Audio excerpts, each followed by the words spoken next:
한국교회 트렌드 2025라고 하는 책이 있습니다. 이 책은 코로나 이후로 한국의 시대 상황과 그리고 그로 영향받은 교회의 상황들을 평가하고 진단하고 그리고 앞으로 교회가 어떤 방향과 어떤 요구에 부응하면서 나아가야 되는가라고 하는 것을 진단해 주는 그와 같은 책입니다. 10가지 상황들을 말하고 있습니다. 그 중에 하나가 한 챕터가 멘탈 케어 커뮤니티라고 하는 챕터입니다. 멘탈 케어 커뮤니티, 정신 건강을 돌보는 그와 같은 공동체로서의 사명을 교회가 요구받고 있다라고 하는 그런 말입니다. 우리 옆에 있는 분들에게 이렇게 물어보겠습니다. 당신의 정신 건강은 평안하십니까?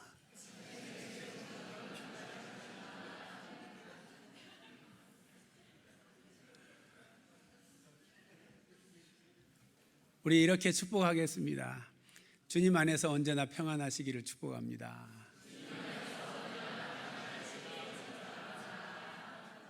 아멘. 사회 영역 전반에서 삶이 참 어렵다라고 하는 그런 고백들이 늘어가고 있습니다. 사회적인 스트레스가 얼마나 큰지 정신 건강에 적신호를 보이는 그와 같은 사람들이 점점 늘어가고 있다는 겁니다. 한국교회 트렌드 2025 조사에 의하면 성도들 1000명을 대상으로 질문을 했을 때에 지난 2주간 동안 우울감으로 고통스러웠다 23%, 불안감으로 어려웠다 21.9%, 중독으로 인해서 고통스러웠다 7.3% 응답을 했습니다.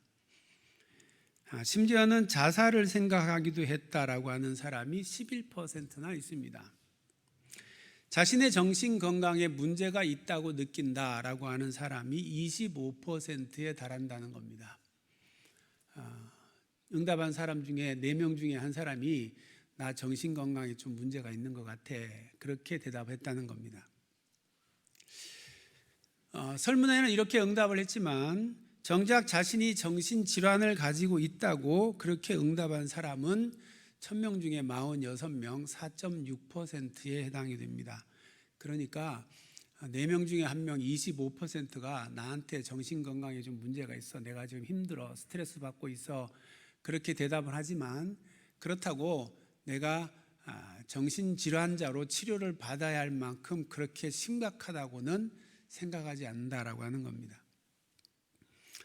본인이 정신질환자라고 그렇게 응답한 46명 중에서도 상담을 하고 있는 사람은 13명, 병원 치료를 받고 있는 사람은 22명이었고 11명은 내가 정신질환이 있는 것 같아, 그렇게 대답을 했지만 아무것도 하고 있지 않았다, 그렇게 응답했습니다.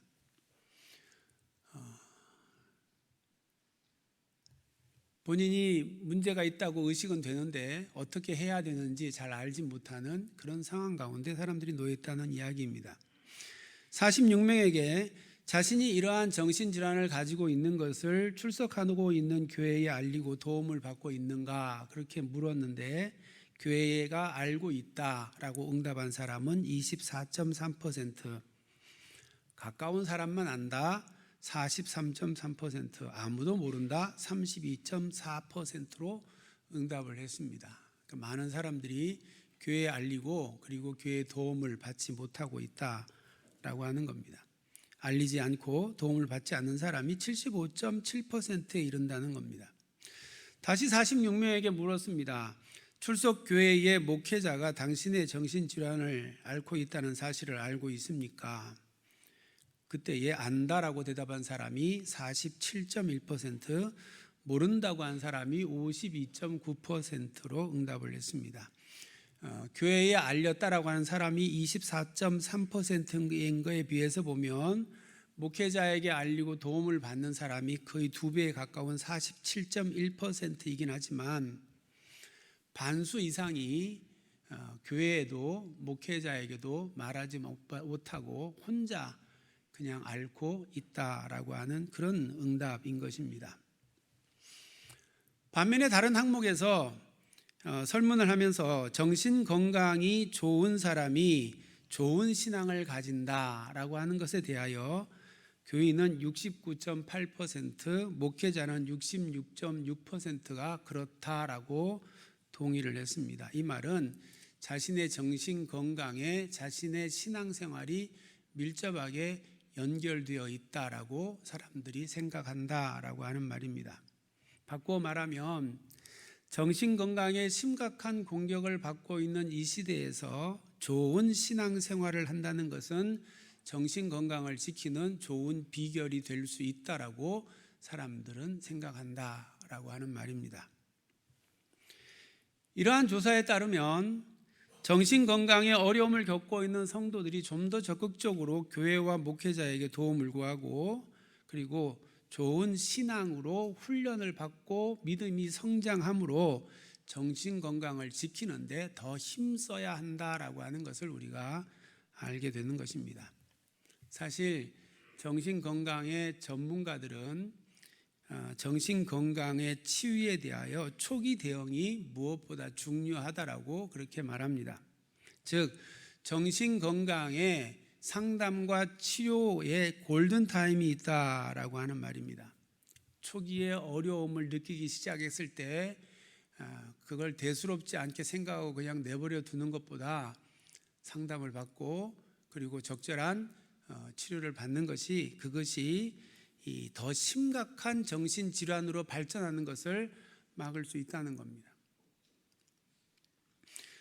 스스로 교회에 나와 기도를 부탁하고 그리고 함께 기도를 하면서 도움을 받을 수 있는 그와 같은 마음이 있을 때 아직 초기일 때 그때 교회와 목회자의 도움을 받는 것이 좋은 효과를 볼 수 있다라고 하는 겁니다.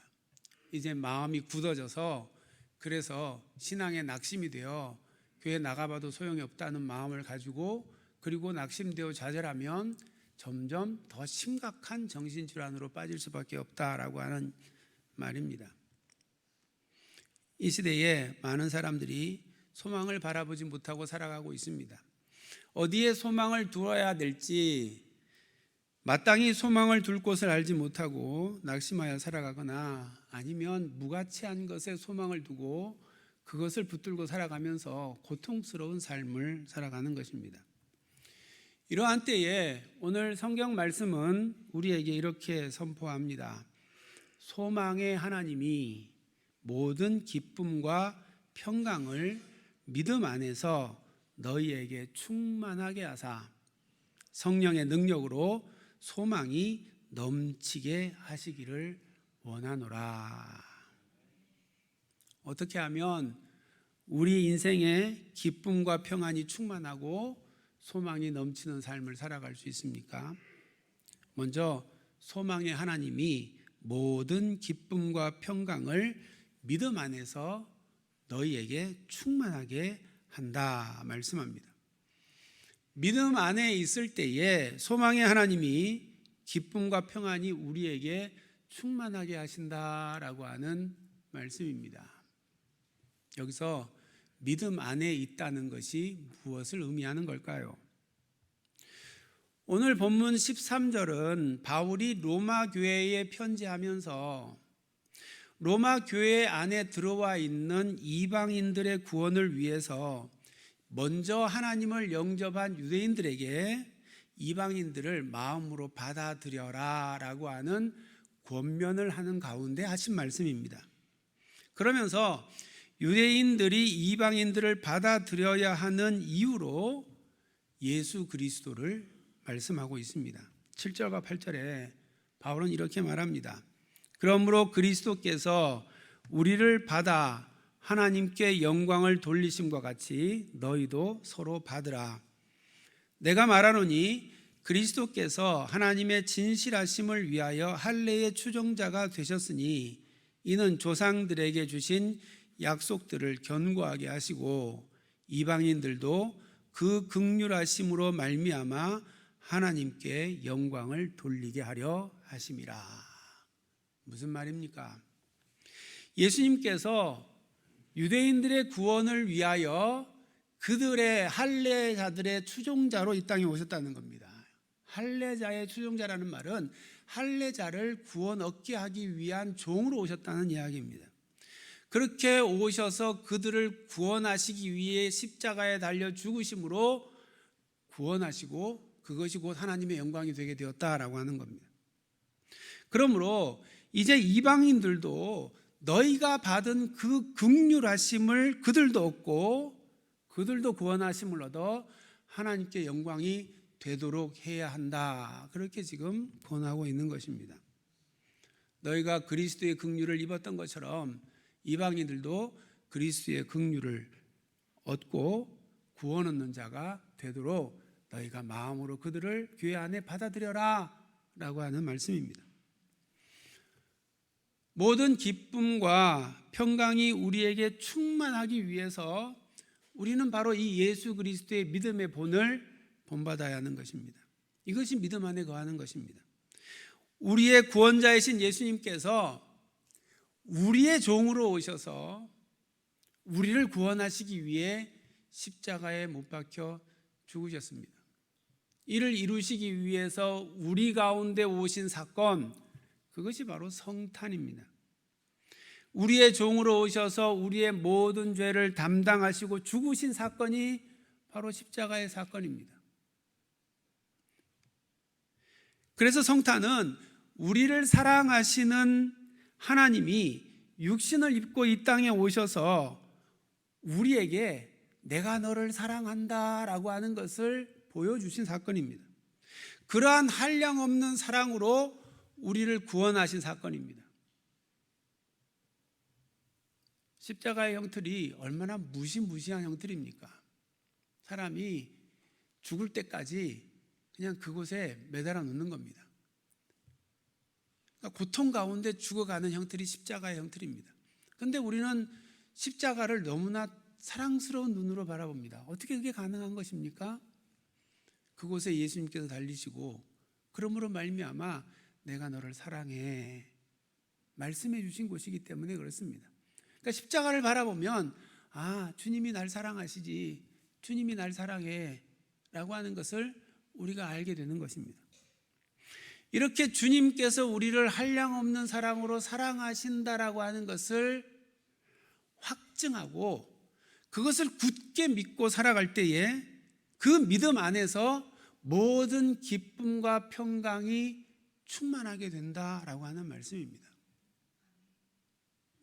우리를 위하여 생명을 내어주시기까지 사랑하신 그 주님께서 우리의 삶 속에 기쁨과 평강을 허락하여 주실 것이라고 하는 이 굳건한 믿음만 우리에게 있으면 이 세상에 아무리 요동을 치든 아무리 많은 어려움과 고통으로 우리에게 스트레스를 안겨주든 그럼에도 불구하고 기쁨과 평안으로 살아갈 수 있다라고 하는 것을 우리에게 지금 말씀해 주고 있는 것입니다. 우리가 이 믿음을 분명하게 붙들 수 있기를 원합니다. 이 믿음으로 말미암아 우리의 삶이 언제나 기쁨과 평강으로 충만하게 되는 그와 같은 은혜가 있기를 원합니다. 입양한 아이가 크게 이 두 부류로 성장하게 된다고 말합니다. 하나는 입양한 부모의 도움을 받아서 고아로 있으면은 상상도 할 수 없는 그와 같은 아름다운 성숙과 성장을 이루게 되는 것입니다. 그런데 또 한편에서 보면 같은 입양 부모의 도움 아래 있었음에도 고아와 별반 다르지 않은 그와 같은 삶을 살아가고 성숙되지 못한 그와 같은 성장을 이루게 되는 것을 보기도 한다는 겁니다. 같은 입양의 환경에서 왜 이런 다른 차이가 나는 것입니까? 그것은 아이와 입양한 부모와의 관계 때문이라는 겁니다. 아이가 입양한 부모를 자기 부모로 받아들이고 믿고 부모와 인격적인 관계를 맺으면 성숙하고 성장하게 되지만 부모로 받아들이지 않으면 그러면 여전히 부모 아래 있으면서도 고아로 살아가서 온전한 성장을 이루지 못한다라고 하는 겁니다. 신앙의 삶에서 우리의 믿음의 모습도 그렇습니다. 예수님이 우리를 향하여 한량없는 사랑으로 우리에게 찾아오시고 우리를 위하여 십자가에 못 박혀 죽으심으로 우리를 하나님의 백성 되게 하시고 거룩한 하나님의 사람으로 이 땅의 삶을 살아가도록 우리를 그렇게 만드셨습니다. 그분의 그 사랑을 우리가 받아들이고 그분의 행하신 그 일들을 나를 위하여 행한 것으로 내가 받아들일 때에 우리는 그분의 그 능력, 그분의 그 은혜 아래서 거룩한 하나님의 자녀로 이 땅의 삶을 능력 있게 살아갈 수 있는 겁니다. 그런데 믿는다고 하면서 실제는 그 믿음 안에 있지 않으면 그분의 그 허락하신 그 기쁨과 평안이 우리에게 이루어질 수 없는 것입니다. 유익이 되고 내게 이해가 되는 것만 믿고 받아들이고 그렇지 않는 것을 믿지 않고 내 생각대로 살아가면 내 삶에 기쁨과 평안이 충만하게 이루어질 수 없는 겁니다. 우리의 삶을 한량없는 사랑으로 이끄시는 그 주님을 우리가 신뢰할 수 있기 원합니다. 우리의 삶이 어떤 일이 일어난다 할지라도 염려하고 근심하고 두렵게 만드는 많은 일들이 우리 가운데 일어난다 할지라도 그럼에도 불구하고 우리를 위하여 생명까지 내어주신 그 주님의 사랑은 변함없이 우리와 함께 한다는 이 굳건한 믿음을 가지고 우리가 주님을 바라볼 수 있기 원합니다. 그때 우리의 삶을 기쁨과 평안으로 충만하게 하시는 그 소망의 하나님을 바라보게 될 것입니다. 그와 같은 믿음의 삶을 우리가 살아갈 수 있기 원합니다. 둘째로 13절 하반절에 성령의 능력으로 소망이 넘치게 하시기를 원하노라 그렇게 말씀한 것처럼 소망이 넘치는 삶을 살아가기 위해서는 성령의 능력 안에 있어야 한다라고 하는 말입니다. 어떻게 성령의 능력 안에 거하여 살아갈 수 있을까요? 12절 바울은 이사야의 말씀을 인용하여 이렇게 말합니다. 이새의 뿔이 곧 열방을 다스리기 위하여 일어나시는 이가 있으리니 열방이 그에게 소망을 두리라. 이사야 선지자가 선포했던 주된 메시지는 택한 선민 이스라엘 백성들이 하나님 앞에서 범죄함으로 말미암아 하나님께서 여호와의 심판의 날을 예비하고 계신다라고 하는 것을 전하는 것이었습니다. 그런데 그럼에도 불구하고 이사야 선지자는 반드시 더하여서 선포한 내용이 있는데 그 심판 가운데에서도 반드시 남을 자가 있을 것이다 라고 하는 이야기를 합니다. 그 백성들 가운데에 소망을 품을 수 있는 자가 있다는 겁니다. 열방을 다스리기 위해 일어나시는 이 이새의 뿔이 그에게 열방이 소망을 두게 될 것이라고 그렇게 이사야 선지자는 선포하고 있는 겁니다. 여기에 이새의 뿔이 소망을 두는 자, 그분이 누구냐? 바로 오실 예수 그리스도를 예표하는 것입니다. 이사야 선지자는 여호와의 심판의 날이 다가오는 이때에 이스라엘 백성들의 참 소망은 바로 오실 예수 그리스도다라고 선언하는 것입니다. 예수 그리스도에게 소망을 두면 여호와의 심판의 날이 더 이상 그들에게 두려운 멸망의 날이 되지 않는다라고 하는 것을 선포하는 것입니다. 지금 우리에게도 그렇습니다. 예수 그리스도에게 소망을 두는 사람은 어떤 심판도 없습니다. 우리가 이 땅의 삶을 살아가면서 고통스러운 어려운 삶을 살아가는 이유가 무엇입니까? 예수 그리스도에게 소망을 두지 않기 때문에 그렇습니다. 다른 것에 우리의 소망을 두기 때문에 그렇습니다. 성탄의 절기가 왜 기쁨과 감사의 절기입니까? 연말을 맞아 한 해를 돌아보면 하나님께서 우리에게 베푸신 은혜가 너무나 크고 놀라워서 그래서 감사입니까? 그렇다면 아마 우리 중에 감사가 안 되는 사람도 있을지 모르겠습니다.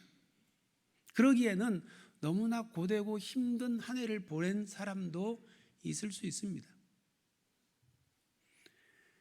성탄의 절기가 기쁨이고 감사한 이유는 우리의 죄를 담당하시기 위해 우리의 구원자로 오실 이유가 전혀 없는 그분께서 우리를 사랑하신 이유 하나 때문에 이 땅에 오셔서 우리보다 더 낮고 천한 자리에 내려가셔서 우리의 죄인이 되시고 우리를 위하여 대신 십자가에 못 박혀 죽으셨기 때문에 그것을 생각하면, 그 은혜를 생각하면 성탄이 기쁘고 감사한 겁니다. 그런데 이 성탄의 절기가 기쁘고 감사한 이유가 또 하나 있습니다. 그것은 그렇게 우리의 구원자가 되신 예수님께서 다시 오셔서 영원한 나라로 우리의 삶을 인도하신다는 겁니다. 우리를 위하여 친히 내려오셔서 하나님의 보좌에서 이 땅 가운데 육신의 몸을 입고 내려오셔서 우리를 대신하여 죄를 지시고 십자가에 못 박혀 죽으시고 우리를 구원하여 하나님의 자녀가 되게 하신 이 놀라운 은혜, 그것만도 참 놀라운 것인데, 이제 구원의 길을 여시고 예수 그리스도를 믿는 모든 이가 이르게 될 영원한 하나님의 나라를 우리에게 허락하시고, 그리고 성령님으로 오셔서 그 길을 걸어갈 수 있도록 우리의 삶을 지금 인도하고 계시는 것입니다.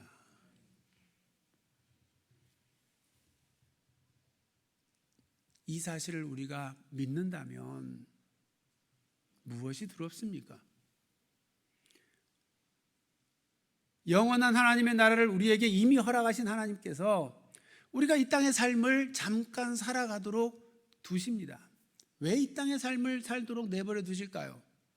아니, 우리 모두가 다 이미 예수 그리스도를 영접하고 구원받은 하나님의 사람들이니까 오늘 그냥 하나님 나 불러주세요, 그래서 하나님 나라 가면 얼마나 행복합니까? 이 땅에서는 맨날 수고하고 고통스럽게 힘들게 살아야 되는데 그 나라 가면 24시간 언제나 기쁨으로 주님을 찬양하며 주님의 그 빛 가운데 행복에 머물 텐데 불러가시면 얼마나 좋습니까? 근데 왜 그렇게 안 하시고 이 땅의 삶을 살도록 내버려 두시는 겁니까? 그렇게 하기에 우리로 하여금 이 땅의 삶을 살아야 할 분명한 이유가 있기 때문에 그렇습니다. 목적이 있기 때문에 그렇습니다. 그것을 우리의 소망으로 붙들고 살아가는 사람은 이 땅의 삶을 살아가는 이유가 다르기 때문에 염려와 근심을 하지 않습니다. 두려움이 없습니다. 한국심리학회와 중앙일보가 한국인 1000명을 대상으로 스트레스를 느끼는 원인이 무엇인지 그 원인을 다 체크해 보라고 그렇게 설문을 했습니다. 그랬더니 돈과 경제적인 문제입니다. 대답한 사람이 50.9%입니다. 직업 때문에 그렇습니다. 34.3%입니다. 신체 건강 문제 때문에 그렇습니다. 26.8% 순으로 그렇게 응답을 했다고 합니다. 한국인이 스트레스로 느끼는 주요한 원인이 돈, 경제적인 문제, 직업이라는 겁니다. 왜 이 문제가 우리에게 스트레스가 되는 거죠? 이 문제에 있어서 내가 원하는 만큼 만족을 누리지 못한다는 겁니다. 없어서, 부족해서, 그래서 스트레스를 받는다는 겁니다. 그런데 한번 생각해 보기를 원합니다. 이 땅에 살아가는 사람들 가운데 돈, 경제적인 문제, 직업에 대한 문제, 그것에 대하여 만족해서 그래서 스트레스를 안 받고 있는 사람이 얼마나 있습니까? 결국 모두가 이 문제로 크고 작은 스트레스를 받으며 살아간다라고 하는 말입니다. 그렇다면 이 문제에 대한 신앙적인 바른 해답을 찾지 못하면 성도여도 별 수 없이 이 땅의 삶을 살아가면서 그렇게 염려하고 근심하고 스트레스 받으며 정신질환의 위협을 느끼며 그렇게 살아갈 수밖에 없다라고 하는 말입니다. 아니, 성도가 누굽니까? 하나님께서 우리를 사랑하시기를 하늘 보좌 우편에 계신 독생자 예수 그리스도를 사람의 몸을 입고 이 땅에 오게 하시고, 그것도 모자라서 가장 낮고 천한 자리에 내려가게 하시고 십자가에 못 박아 죽게 만드셔서 그 죽음을 값으로 해서 살리신 자들이 우리입니다. 그런데 그런 성도가 이 땅의 삶을 살면서 염려와 근심과 두려움으로 스트레스로 사는 게 그게 당연한 것입니까? 그게 마땅한 것입니까? 우리에게 허락하신 하나님의 그 놀라운 은혜와 그 사랑을 안다면, 우리가 받은 그 놀라운 복이 얼마나 크고 얼마나 놀라운 것인지 안다면, 아무리 이 땅에 요동을 쳐도 기쁨과 평안을 누리며 그 안에 충만하여 살아가는 것이, 그게 마땅한 겁니다.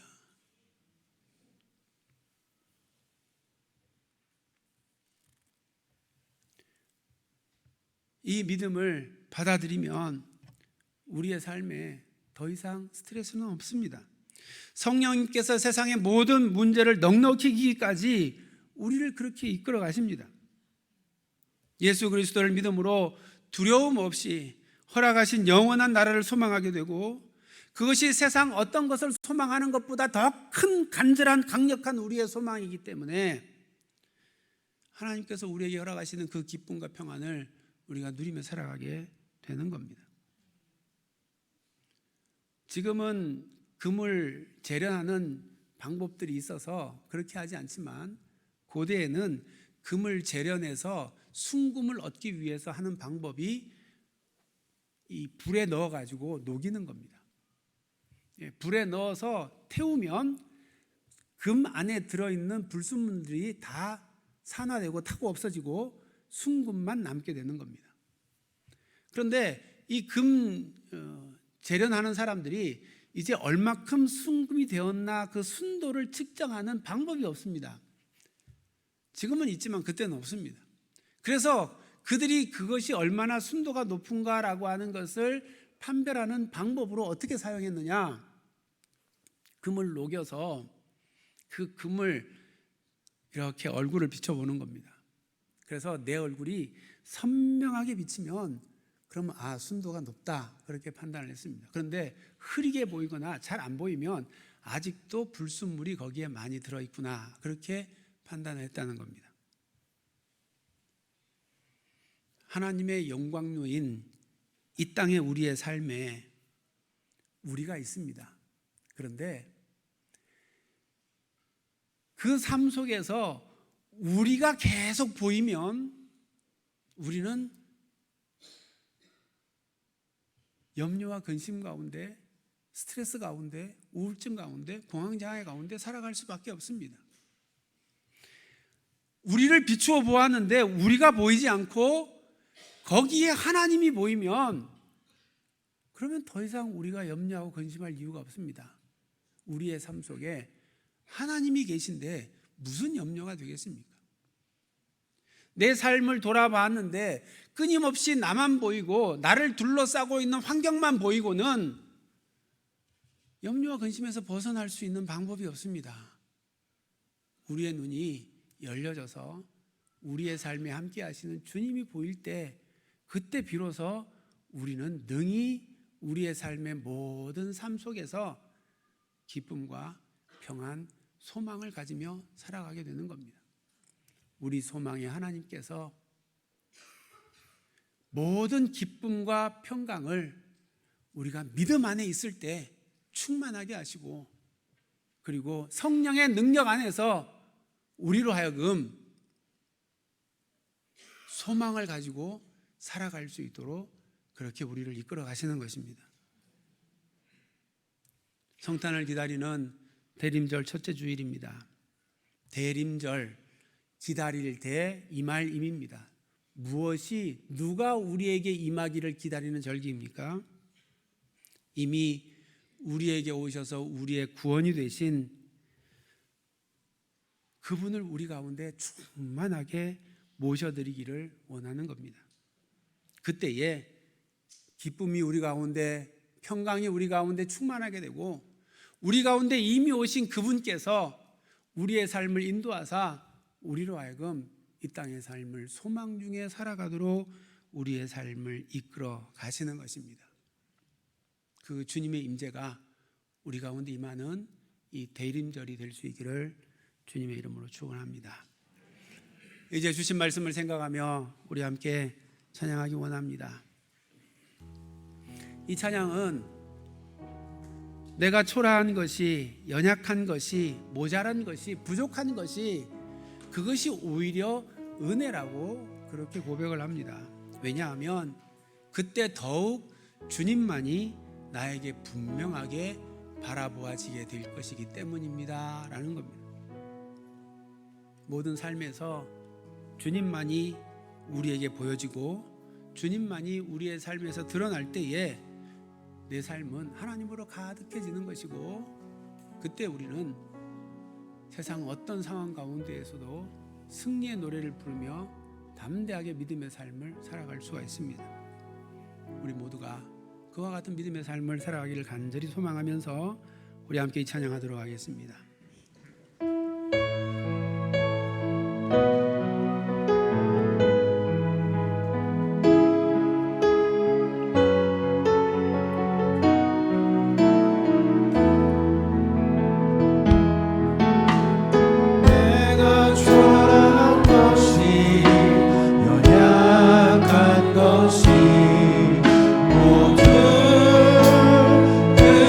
은혜입니다.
놀라우신 사랑의 하나님 감사합니다. 우리를 위하여 행하신 하나님의 그 놀라우신 사랑, 예수 그리스도의 그 십자가의 은혜, 지금도 우리의 삶을 붙들고 우리를 인도하시는 성령님의 그 인도하심, 그것을 우리가 온전히 믿기를 원합니다. 그 믿음에 근거하여 우리를 날마다 모든 기쁨과 평강으로 충만하게 하실 성령님의 인도하심을 따라 우리에게 소망을 허락하여 주시고 마침내 그 소망을 우리에게 이루실 그 하나님을 날마다 바라보며 우리의 삶 속에서 그분만 바라보고 따라가는 믿음의 삶 살아가기 원합니다. 그러므로 수많은 공격과 수많은 어려움들이 우리의 삶에 있지만 그럼에도 불구하고 능히 이 모든 것을 이기고 우리에게 허락하신 이 땅의 삶에 주님께서 허락하신 삶의 목적을 가지고 힘있게 믿음의 삶을 살아가므로 하나님의 영광을 온 땅 가운데 드러내며 그 영광의 나라에 이르는 믿음의 삶 살아가는 저희들 될 수 있도록 주님 인도하여 주시옵소서. 삶의 모든 순간마다 우리의 삶에서 주님이 보여지는 믿음의 눈을 열고 주님과 함께 동행하는 저희들 될 수 있도록 주님 인도하여 주옵소서. 예수님의 이름으로 기도드립니다. 아멘.